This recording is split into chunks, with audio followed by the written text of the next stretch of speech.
పేరు కేఏవి సత్యనారాయణ రాజు అండి. లోకల్గా చెప్పుకుంటారండి.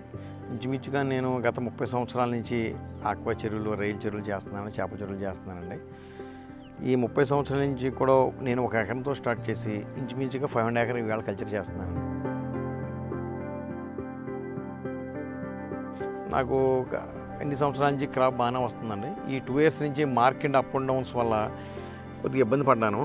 కల్చర్ ఏంటి పొజిషన్ ఇవాళ 200, 250 రూపాయలు అలాగే మార్కెట్ అని చెప్పేసి ప్రాఫిట్స్ రాకుండా దాన్ని బ్యాలెన్స్ అయిపోతుంటే ఏం చేయాలని ఆలోచించి అప్పుడు నేను లో కాస్ట్ మేత మేపాలి వేరే తీసుకుందని చెప్పేసి అప్పుడు నేను గురవేలాడది స్ప్రింట్ ఎల్ఎల్ఎస్కి వెళ్ళి అప్రోచ్ అయ్యి ఆ మేత తెచ్చుకుని మేపు మొదలుపెట్టానండి.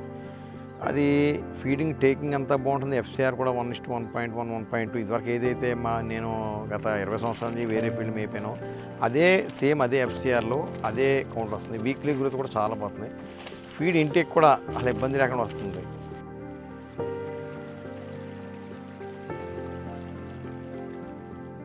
నేను స్ప్రింటిల్ మేపి పెద్ద కౌంట్ తీనా లేదని కొద్దిగా ఆధారపడ్డాను కానండి.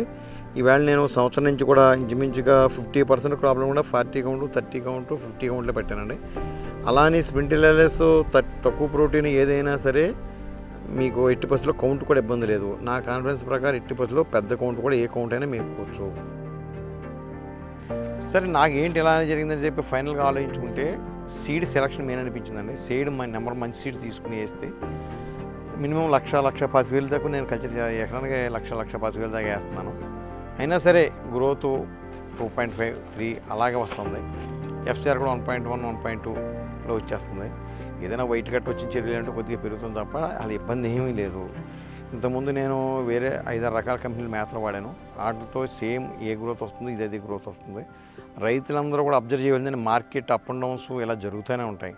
మనం దాన్ని పెట్టుకుని వ్యాపారం చేయాలి, కల్చర్ చేయాలని చెప్పి కల్చర్లో స్టాండ్ అవ్వాలనే ఉద్దేశం మీద నేను ఇంకా ఫీడ్ స్ప్రింటిల్ ఫీడ్కి వెళ్ళాను. మామూలు ఫీడ్కి ఆ ఫీడ్కి టాలీ చేసుకుంటే దగ్గర నాకు 18,000 తేడా వస్తుంది.